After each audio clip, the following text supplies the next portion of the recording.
I grew up in a house where love was measured not by quiet affection or small kindnesses, but by the bright, unmistakable glow that radiated from my older sister, Marianne. Even as a child, I sensed that mother's gaze always lingered a moment longer on Marianne's face, her laugh, her graceful movements, the way she seemed to capture every room with a presence that made me, her younger sister, feel like a shadow in my own home. I spent countless afternoons watching from a distance as mother fussed over Marianne's every need, her soft hands caressing Marianne's hair or tucking an errant curl behind her ear, while I was left to fend for myself, quietly wondering why I was never as worthy of that same tenderness. For as long as I can remember, Marianne had been the golden child, the one who effortlessly won every compliment and every indulgence that mother could muster. Our days were punctuated by simple rituals, morning breakfasts where Marianne's plate was always filled with extra fruit, evenings when she was allowed to stay up a little later reading by the lamp's glow, and family outings where she was the star, basking in the proud smiles of our parents. I tried to be happy for her, to share in the warmth of mother's adoration, but deep inside a kernel of resentment began to grow, a quiet ache that whispered I was less, that I wasn't enough. As the years passed and we both moved from childhood into adolescence, the cracks in our family's carefully constructed harmony started to appear in subtle ways. I was painfully aware of the secret glances mother exchanged with Marianne, a look that sometimes held more than just maternal pride, a furtive, almost conspiratorial shimmer that I couldn't quite decipher. Marianne, too, began to change. She evolved from a sweet, almost ethereal girl into a woman whose charm was laced with a mischievous intensity. There were nights when I'd overhear hushed conversations between her and father in the dim corridors of our home, voices low and laden with secrets.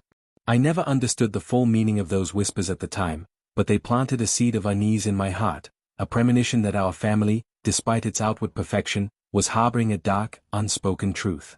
Our father was a man of quiet authority, someone who commanded respect with a firm handshake and a carefully measured word. He was well regarded in the community, a pillar of stability who had always been the steady counterbalance to mother's flamboyant affections. And yet, even as I admired him for his integrity, there was an undercurrent of something else, a warmth in his eyes when he looked at Marianne that went beyond the simple pride of a father. I tried to convince myself it was nothing more than a natural bond between parent and child, but as I grew older, the complexity of those feelings became harder to ignore. It all came to a head one sweltering summer evening during what was meant to be a family celebration of Marianne's college graduation. The house was filled with the clink of glasses and soft chatter of relatives who rarely crossed the threshold of our home. Mother glowed with an exuberance that made every guest feel cherished, and Marianne moved gracefully among the crowd, her laughter mingling with the warm hum of conversation. I remember standing in a quiet corner of the living room, trying to summon the courage to join in the festivities, when I noticed something off in the way father and Marianne interacted. They were sitting together on a settee in the dim light of the back room, a room I rarely ventured into during such events, and their conversation was too intimate, too charged with an energy that set my pulse racing.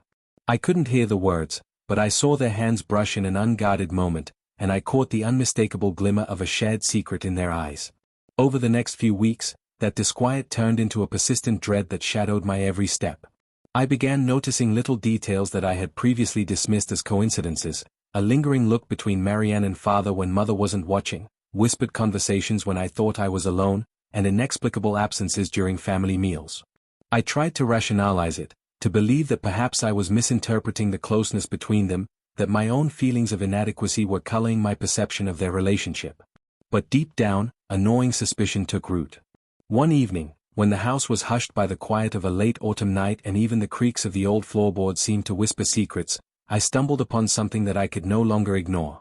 I had been searching through the attic for some old photographs to add to a family album, and tucked away behind a stack of yellowed letters, I found a journal. It wasn't mine, and from the scrawled initials on the cover, I recognized it belonged to Marianne. The journal was filled with entries that were innocuous at first, reflections on school, musings about life, dreams for the future. But as I flipped through the pages, I came upon a series of entries that made my heart sink and my blood run cold.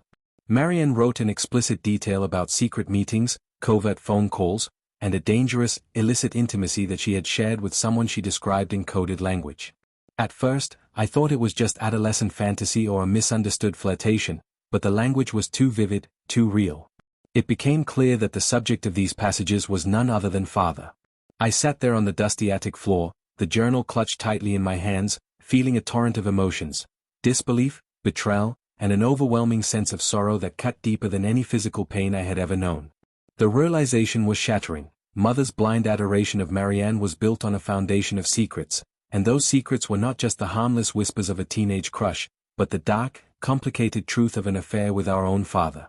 I could hardly breathe as I struggled to come to terms with what I had discovered. How could Marianne, the very person I had resented for always being the center of Mother's love, have been complicit in such a twisted betrayal? And what of Mother? Had she known all along, or was this a truth so buried that even she remained oblivious to the poison seeping into the heart of our family? In the days that followed that terrible discovery, the weight of the secret pressed down upon me like a relentless storm. I wandered the halls of our home in a daze, every creak of the floor and every distant murmur of conversation triggering vivid flashbacks of the journal's confessions. I was torn between the impulse to confront Marianne, to demand that she explain the incomprehensible, and the paralyzing fear of the inevitable fallout that such a confrontation would bring. My mind raced through a labyrinth of what-ifs and worst-case scenarios. Would Mother's perfect world shatter irreparably if the truth came to light? Would Marianne, who had always seemed so untouchable in the glow of Mother's favor, be held accountable for a betrayal that defied everything I thought I knew about family loyalty? 4 nights on end, I lay awake in my small, unadorned room, listening to the house settle into silence as if it were bracing itself for an oncoming storm. I found solace only in the pages of my own journal, where I scribbled frantically about the gnawing sense of isolation that had consumed me. Each word was a lifeline, an attempt to grasp some semblance of control over the chaos that now defined my every waking moment. I wrote about the idyllic memories of my childhood, when laughter and light filled every corner of our home, and contrasted them with the dark undercurrents that now threatened to drown us all. I wrestled with conflicting emotions: envy, for the affection that Marianne had always received, sorrow, for the loss of the family I thought I knew, and a bitter anger that pulsed through me like a live wire, electrifying every thought with the desire for truth and justice. I couldn't keep this torment to myself, and eventually, I confided in my best friend, Natalie, whose pragmatic nature had always provided a steadying influence in my turbulent life. Over several tearful evenings spent in her dimly lit living room, I recounted the discovery of Marianne's journal, the incriminating passages, and the unbearable secret that now bound our family in silent complicity. Natalie listened with wide, sympathetic eyes, her hand resting gently on my arm as if to anchor me in the midst of the storm. "You need to find out the truth," she urged softly, "no matter how painful it may be. Keeping this secret hidden will only fester inside you until it consumes everything."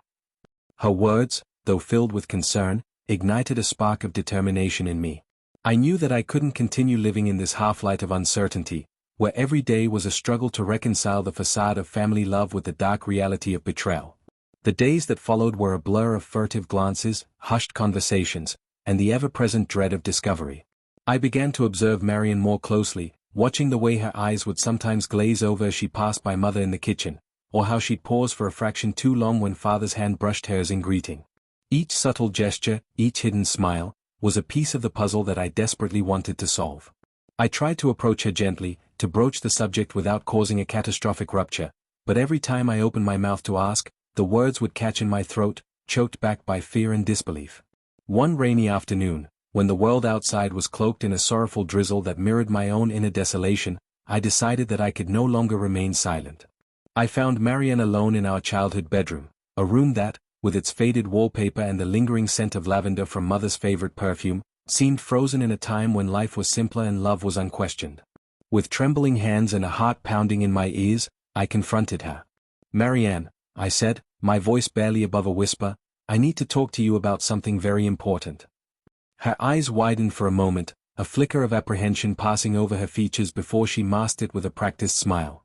"Of course," she replied, her tone measured but with an undercurrent of caution. "What is it?" I sat down on the edge of the bed, the cool wooden frame grounding me as I struggled to articulate the storm of emotions swirling within me. "I found your journal," I said finally, the words hanging in the air like a death sentence. "I read what you wrote, about Father." The silence that followed was deafening. For a long, agonizing moment, Marianne's face was an unreadable mask, and I could feel my heart pounding in my chest as I waited for her reaction. When she finally spoke, her voice was a mere whisper, trembling with a blend of regret and resignation.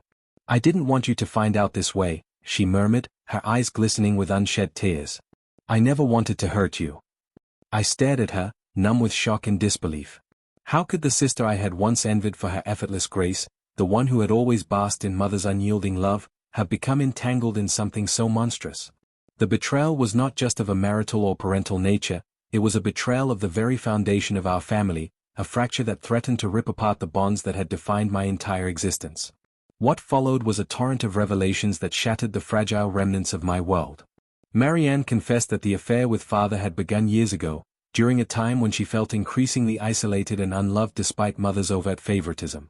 In whispered confessions filled with sorrow, she explained how the closeness between her and father had evolved into something forbidden, a secret that grew too large to contain in the confines of our home.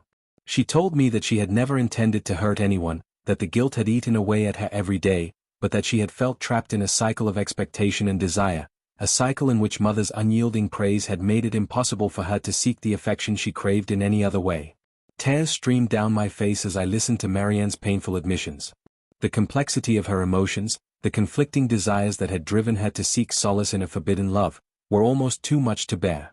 I felt a tumult of emotions, anger at the deception, sorrow for the lost innocence of our childhood, and a deep-seated pity for the sister who had been forced into this impossible position. In that moment, the lines between love and betrayal blurred, and I found myself grappling with a truth that was as incomprehensible as it was devastating.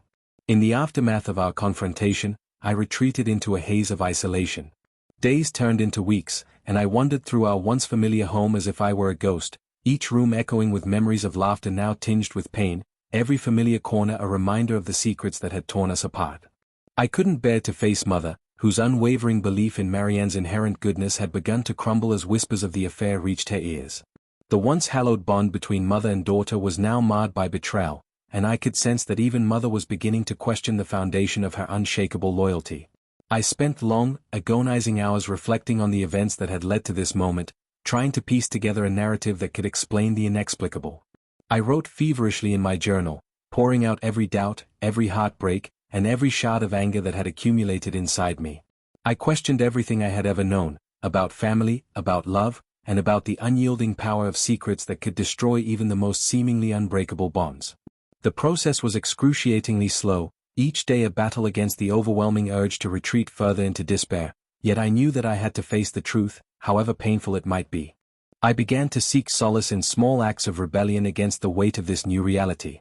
I took long walks by the river behind our house, where the gentle current seemed to carry away some of the sorrow that clung to me like a second skin. The cool air and the rustle of leaves provided a brief respite from the constant internal conflict, a reminder that the world still turned, indifferent to the anguish of a single soul. In those moments, I allowed myself to imagine a future where the scars of betrayal might eventually heal, where the wounds could transform into lessons that made me stronger. Yet, even as I sought healing and understanding, the tension within our family continued to mount. Mother, once the unwavering pillar of unconditional love, had begun to display cracks in her carefully maintained facade. I noticed the way her eyes would dart nervously whenever Marianne was mentioned, the way her hands trembled as she attempted to smooth over conversations that skirted too close to the truth. It was as if she too was beginning to realize that the pedestal upon which she had placed Marianne was nothing more than an illusion, a fragile construct that could shatter at any moment, revealing the messy, painful reality underneath. As the days grew into months, I found myself caught in a maelstrom of conflicting emotions. I was torn between a desire to protect the remnants of the family I had once cherished and an overwhelming urge to expose the truth, to force the hidden secrets into the harsh light of day so that we might all finally begin to heal. My relationship with Marianne became strained and unpredictable. There were moments when she reached out with trembling hands and tear-filled eyes, begging for my forgiveness, and other times when she recoiled as if I were the very embodiment of betrayal. The complexity of her remorse, the depth of her inner conflict, left me reeling with questions that had no easy answers. I realized that I had reached a crossroads, a point where the weight of the past demanded that I choose between remaining complicit in the silence or shattering it once and for all. I began to consider confronting our parents, to force them to face the truth that had been lurking behind the veneer of perfection for so long. The thought filled me with both dread and a fierce resolve. I knew that once the truth was out, there would be no going back, the very fabric of our family would be irrevocably altered. And yet, I could no longer live in a world built on lies and half-truths. One chilly evening, as twilight bled into the dark canvas of night, I sat with mother in the quiet of the parlor, the only sound the slow tick of an old clock on the mantel.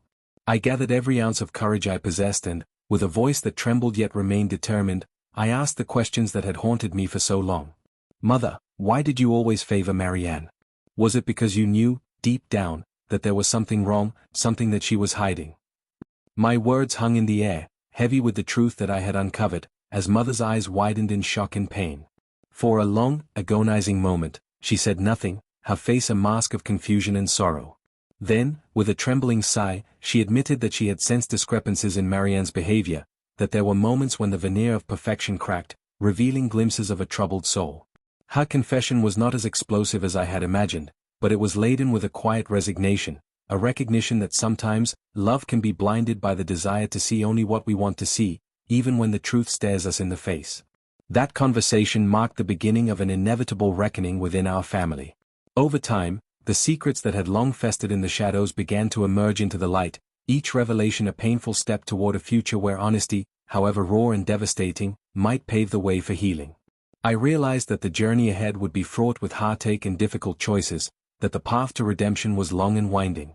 Yet, in that dark crucible of betrayal and sorrow, I also discovered a glimmer of hope, a fragile belief that even the deepest wounds could, in time, give rise to new beginnings. I now stand at the threshold of a future that is as uncertain as it is inevitable, burdened by the weight of secrets that have forever altered the course of my life.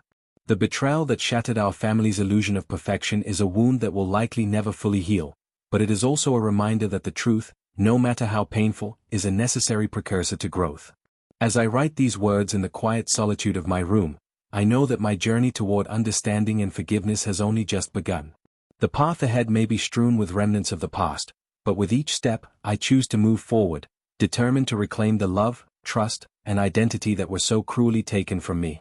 And so, with the bittersweet knowledge that the scars I carry are not symbols of defeat but testaments to the strength that has emerged from betrayal, I take a deep breath and prepare to face whatever comes next. The secrets of our family have been exposed, the fragile illusions shattered, and now, in the aftermath of devastation, the journey toward a future defined by truth begins. I resolve to navigate this painful terrain with honesty, resilience, and an unwavering commitment to finding the beauty that still exists amid the wreckage of what once was. The days after that fateful confrontation with Mother were a blur of sleepless nights, bitter reflections, and an ever-deepening chasm of pain that I struggled to bridge. I remember waking up one morning with a heavy fog of sorrow cloaking my mind, as if the very air I breathed was saturated with memories too painful to confront. Every creak of the floorboards, every whisper of wind against the windowpane, was a cruel reminder of the secret that had been revealed, one that had shattered not only the image of a perfect family but also the fragile trust one had held in every person I loved. In the early weeks that followed, I found myself oscillating between bouts of numb detachment and moments of overwhelming grief. I wandered the halls of our once familiar home as if I were a stranger in a place that no longer belonged to me.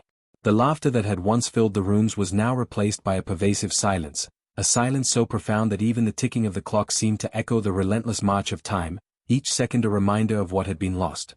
I could no longer ignore the sight of Mother's haunted eyes or the way she would flinch at the mere mention of Marianne's name, as if every syllable were a dagger to her soul. Unable to bear the isolation, I sought refuge in the quiet solitude of my room. There, I buried myself in long, agonizing hours of journaling. My pen moved feverishly across the pages, capturing every shuddering thought and tearful memory.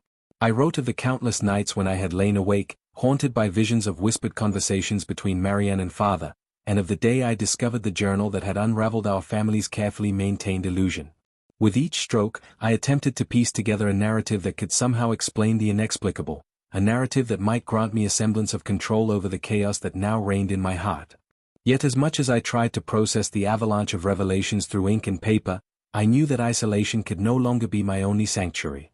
I began to notice that the tension between us was not confined solely to whispered accusations or silent stares. It was tangible in the way Mother's once vibrant smile had withered into a mask of sorrow and guilt, and in the furtive glances Marianne exchanged with Father during family dinners. The house itself had become a repository for secrets, its very walls echoing with a grief that was both personal and inescapable. I resolved that I needed answers that could only come from confronting the very person who had been at the center of it all. The idea of facing Marianne again filled me with a mix of dread and an aching need for truth. I recalled the moment in our childhood when we would sit side by side on the back steps of our home, sharing dreams and secrets under the forgiving gaze of a summer sky. Back then, I had idolized her, even as I felt overshadowed by the constant glow of Mother's adoration. Now, that same sister, who had once been my beacon in a world full of wonder, was entangled in a betrayal that defied all understanding. One overcast afternoon, when the rain traced delicate patterns on the window and the world outside seemed as melancholic as my inner thoughts, I found Marianne in the quiet solitude of the garden. The garden, with its wild overgrowth and the soft hum of cicadas, had always been a place of refuge for me, a secret haven where I could escape the harsh realities of family life. Now, it was the setting for a confrontation that I both dreaded and desperately needed. I approached her hesitantly, my heart pounding with an intensity that bordered on panic. She was sitting on an old stone bench, her eyes fixed on the small patch of daisies that managed to thrive in the midst of unruly greenery. For a long moment, neither of us spoke. The silence was heavy with unspoken regrets and the weight of unvoiced truths. Finally, I broke the quiet. "Marianne," I began, my voice trembling with a mixture of anger and sorrow, "I need to know, why? Why did you let it happen?" Her eyes flickered up, a storm of emotions passing over her face, regret, guilt, and something else that I couldn't quite read. I never wanted you to get hurt," she whispered, her voice barely audible over the sound of the rain. "I was so lost, so desperate for the love I felt I never truly had." Her words, though soft, carried the weight of years of internal torment. As she spoke, I could see the tears glistening in the corners of her eyes, betraying the inner conflict that had long been concealed beneath the veneer of her outward perfection. I sat down beside her, feeling an inexplicable pull, a mixture of shared history and the irrevocable breach of trust that now separated us. "But how could you do it, Marianne? How could you risk everything for something that could never be right?" I demanded, my voice cracking with the raw emotion that surged through me. "You were our sister. You were supposed to be the one we all looked up to, the one who had mother's unwavering love. How could you betray that, not just me, but all of us?" For a long, painful moment, she remained silent, as if the question itself had shattered the fragile wall of pretense she had built around her heart. When she finally spoke, her words were laced with anguish. "I know I've hurt you," she said, her voice quavering. "I've hurt everyone in this family. I never meant for it to go so far. I was confused, so desperate for the kind of attention and affection that I thought I could never get from mother. And, father was there. He listened, he cared, more than I ever imagined a father could, but it was wrong. I know it's wrong, and every day I live with that guilt." Her confession was both a revelation and a dagger, cutting through the layers of my own bitterness. I felt a surge of conflicting emotions, anger at the betrayal, sorrow for the lost innocence of our family, and a deep, aching pity for the sister who had been ensnared by forces beyond her control. "But you made a choice, Marianne," I murmured, more to myself than to her. "You chose to hide this from us all, to allow the facade to continue until it was too late. And now, everything we believed in is tainted." The air between us grew thick with the unspoken truth of our shared pain. I looked away, struggling to contain the flood of tears that threatened to overwhelm me. "I trusted you," I said softly, the words heavy with betrayal. "I trusted you with my heart, and you shattered it. I don't know if I can ever forgive you for this." Marianne's face crumpled as she reached out, her hand shaking as it rested lightly on mine. "I'm so sorry," she whispered, her voice raw and laden with regret. "Every day, I live with the shame of what I've done. I thought I was seeking the love I never had, but I only ended up destroying the one that meant everything to me, our family."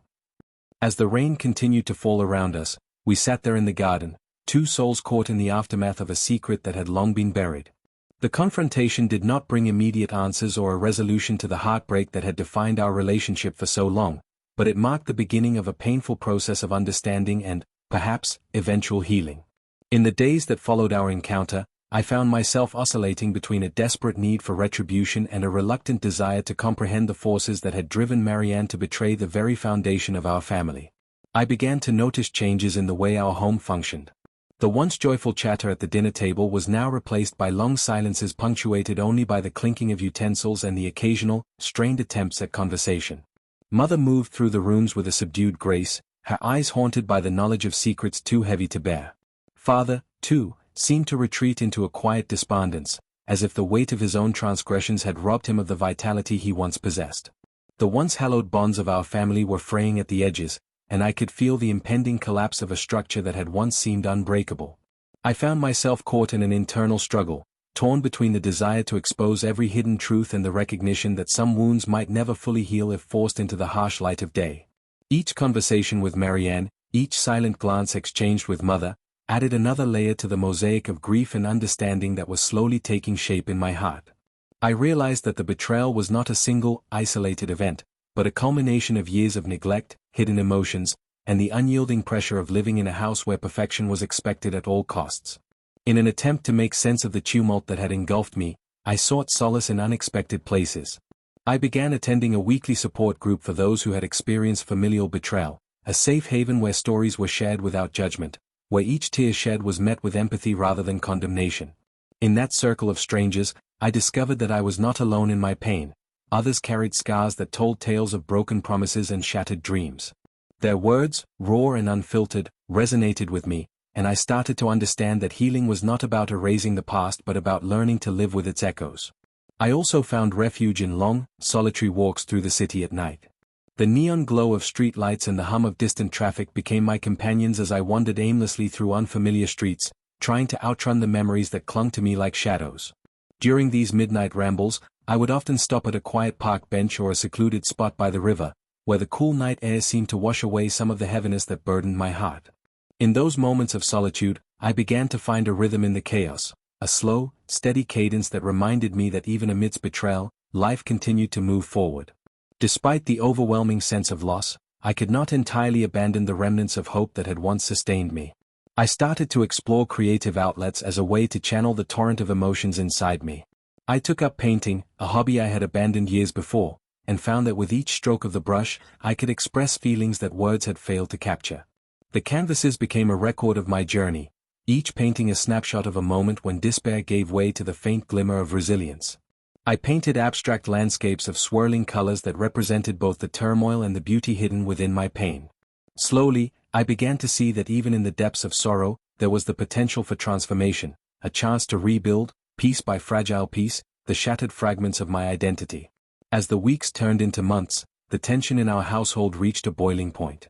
Mother's attempts to maintain a veneer of normalcy became increasingly strained, and I could sense that the secrets we had all been harboring were on the verge of erupting into an all-consuming storm. Late one evening, as I sat alone in the living room with only the soft glow of a floor lamp for company, I overheard a heated conversation between mother and father. Their voices were low, laced with an undercurrent of desperation and regret, as if they were wrestling with the consequences of choices made long ago. I could not make out every word, but the unmistakable tone of sorrow and inevitability in their exchange sent a chill down my spine. In that moment, I realized that the time had come for all the secrets to surface, for the truth to be faced head-on, no matter how painful or devastating it might be. I began to write a letter, not addressed to anyone in particular, but as a cathartic outpouring of all the emotions that had been festering within me. In that letter, I laid bare the complexities of my feelings, my hurt, my anger, and the faint, persistent spark of hope that still flickered in the darkest recesses of my soul. I poured out the years of silent suffering, the nights spent questioning my own worth, and the unbearable weight of living in a house where love had been tainted by betrayal. With each word I wrote, I felt a small measure of liberation, as if the act of putting my pain into words was slowly loosening the grip that the past had on me. That letter became the blueprint of my journey toward healing, a reminder that while the scars of our shared betrayal might never fully vanish, they could, over time, be transformed into symbols of strength and resilience. I shared fragments of it with my support group and, eventually, with Marianne herself. Our ensuing conversations were fraught with tension and tears, yet they also carried the tentative promise of understanding. We spoke of the impossible choices we had been forced to make, the unbearable burden of secrets, and the desperate longing for a family that had once been whole. In those raw, unguarded moments, I began to see that beneath the layers of hurt and deception lay a common humanity, a shared vulnerability that, if acknowledged, might one day pave the way for reconciliation. As the days grew longer and the chill of winter gave way to the tentative warmth of early spring, our family, scarred and fractured, began a slow and painful process of rebuilding. There were no grand gestures of forgiveness or sweeping declarations of renewed unity. Instead, there were small, incremental steps, quiet dinners where the silence was less oppressive, hesitant smiles exchanged over cups of tea, and the gradual opening of doors that had long been shut against the truth. I watched as mother, in her own way, struggled to reconcile the ideal she had once cherished with the painful reality before her. I saw father's quiet remorse etched in every furrow on his brow, and in Marianne, I saw the sorrow of a soul burdened by choices made under the weight of unmet needs. Yet even as the wounds of betrayal began to mend, I understood that the journey ahead was one of continuous, conscious effort. Trust, once shattered, had to be painstakingly rebuilt, not through denial or forced forgiveness, but through honest conversations, self-reflection, and the willingness to accept that the past, however painful, was an integral part of who we had become. I continued to document my experiences in my journal, my pen chronicling the daily struggles and small triumphs that marked my path toward healing. I began to see that the process of rebuilding was not about erasing the memory of betrayal, but about integrating it into a narrative of growth, a narrative in which the pain of the past served as a catalyst for a stronger, more authentic self. In the gentle glow of an early spring afternoon, as I sat by the window watching buds begin to unfurl and the world stir with the promise of renewal, I felt a profound shift within me. I realized that the scars I carried were not symbols of perpetual defeat, but badges of honor, reminders that I had survived the unthinkable and emerged with a deeper understanding of love, loyalty, and the inherent imperfections of human nature. It was a bittersweet epiphany, one that did not erase the hurt, but redefined it as part of the mosaic of my life. That afternoon, I reached out to Marianne once more, not with the intent of reopening old wounds, but with a fragile hope that we might, together, begin to mend the irreparable.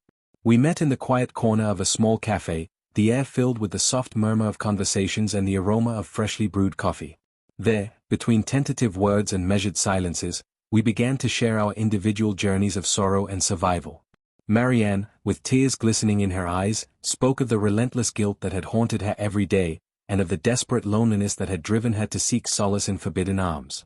I, in turn, revealed the deep-seated pain of feeling perpetually overshadowed and betrayed, not only by the actions of those I once trusted but by the stark realization that the love I had so longed for was marred by secrets. Our conversation was neither a cure-all nor an instantaneous reconciliation.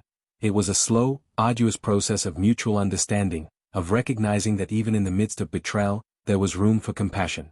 We both acknowledged that the past could never be undone, but that in sharing our pain, we might find the strength to forge a future that was more honest, more forgiving. As we left the cafe that day, I felt a cautious glimmer of hope, a tentative belief that, perhaps, the bonds of family, though deeply scarred, could one day be mended if nurtured with the raw, unvarnished truth. Now, as I continue to navigate the turbulent aftermath of our family's shattered facade, I am learning to accept that healing is not a destination but a journey defined by the small, everyday choices to live authentically despite the weight of the past. I still carry the memory of that dark discovery in the attic like a stone in my pocket, a reminder of the secret that tore through our lives. But I am also beginning to see that each day offers a new opportunity to redefine what it means to love, to trust, and to find beauty even amidst betrayal. In the quiet moments of dawn, when the world is bathed in soft light and the weight of night slowly lifts, I remind myself that every scar tells a story, stories of resilience, of courage, and ultimately, of transformation. The journey ahead remains uncertain, fraught with lingering questions and the occasional resurgence of old pain. Yet, in those moments when I glimpse the beauty of a new day, a sunrise over a quiet field, the gentle laughter of a friend, or the simple pleasure of a well-steeped cup of tea, I find strength. I choose to believe that, despite everything, there is still hope for our fractured family, for a future where truth is embraced rather than feared. And so, with a heart that still trembles from the weight of past betrayals yet beats with the promise of new beginnings, I continue on this long, arduous journey. Each step is marked by both remembrance and renewal, a conscious decision to honor the pain while also daring to dream of a future where love is unburdened by secrets, where every member of our family can, in time, reclaim the innocence and warmth that once defined us. In the months that followed the raw, shattering revelations of our family's darkest secrets, I found myself standing amid the ruins of what once was a carefully constructed illusion of love and loyalty. The endless nights of whispered accusations, trembling confrontations, and the slow, painful emergence of hidden truths had forever altered the contours of our lives. Yet as autumn gave way to winter, and winter reluctantly bowed before the hopeful stirrings of spring, I began to understand that even the most devastating betrayals could, over time, yield seeds of transformation. I spent the early mornings in a solitude that was both a refuge and a crucible for my wounded soul. At dawn, I would sit at the edge of our weathered back porch, wrapped in a tattered blanket, watching as the first timid rays of sunlight fought their way through frost-laden trees. In those quiet moments, the chill in the air seemed to echo the numbing frost that had settled in my heart, a frost born from years of unspoken resentment and the searing pain of betrayal. I would trace the patterns of light and shadow on the worn wooden boards and silently vow that someday, the warmth of truth and forgiveness might melt the ice that had claimed so much of my innocence.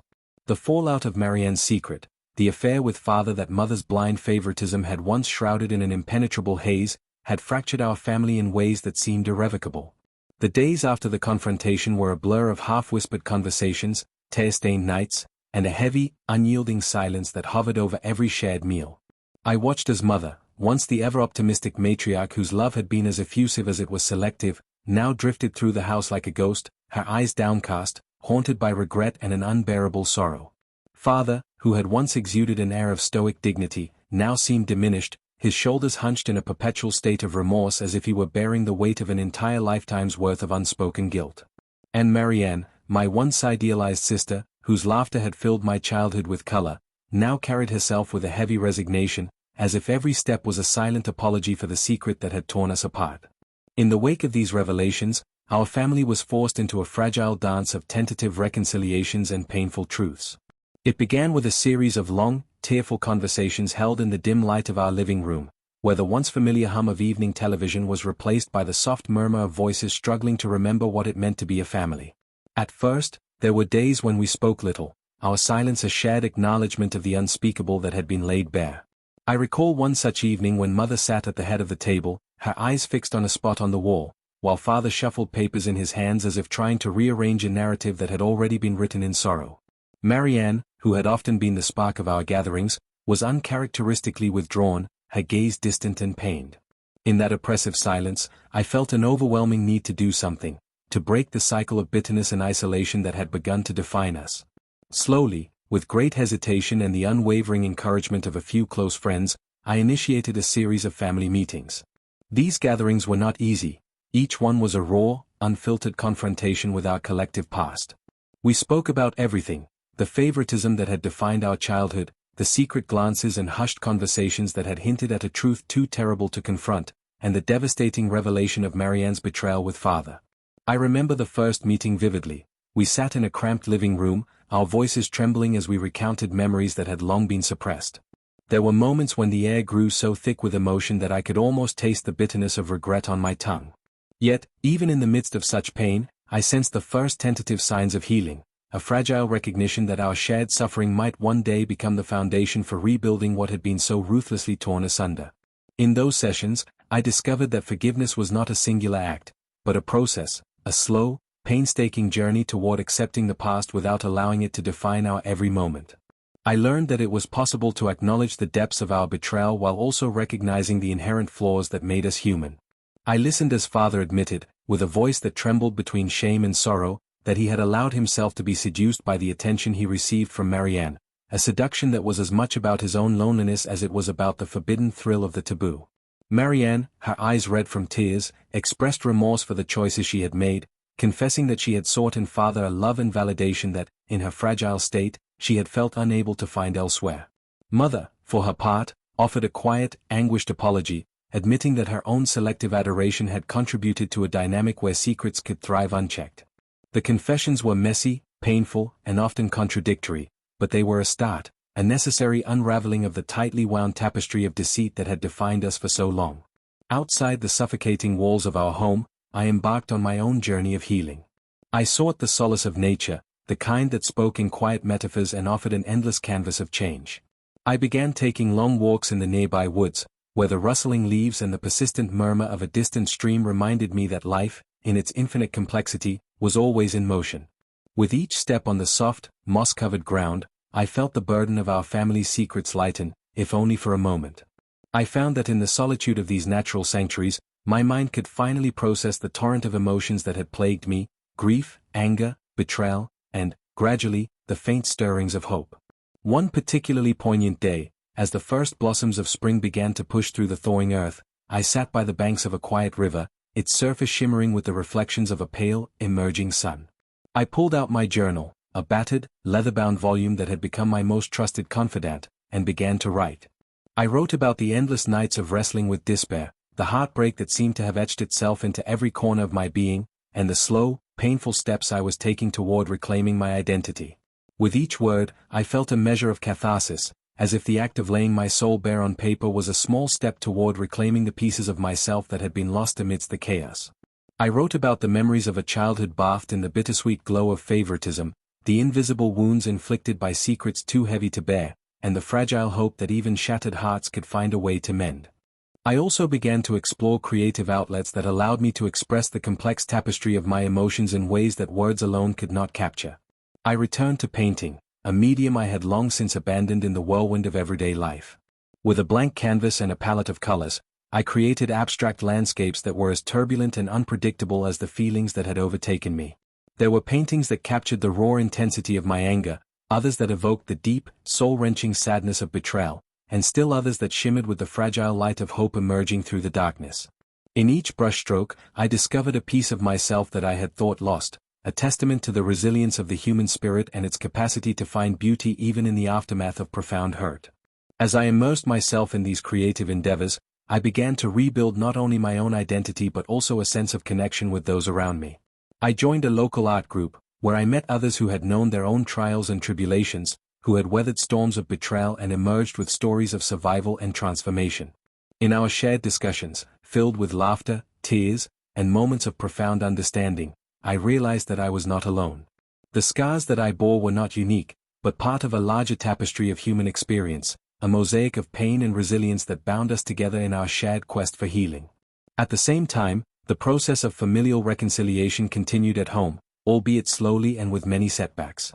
There were days when the old wounds would reopen unexpectedly, a careless word, a lingering touch, a look that spoke of unhealed grief, and in those moments, I felt the raw sting of betrayal all over again. But gradually, as the seasons changed and the days lengthened, we began to learn how to coexist with our shared pain. Family dinners, once fraught with tension, evolved into fragile moments of truth-telling and tentative forgiveness. Our conversations, though laced with sorrow and regret, also carried the quiet promise of a future where we might finally find a way to love each other honestly. I watched as mother, whose once unwavering adoration had been the source of so much division, started to open up about her own regrets, admitting that her selective favoritism had, in part, allowed secrets to flourish in our home.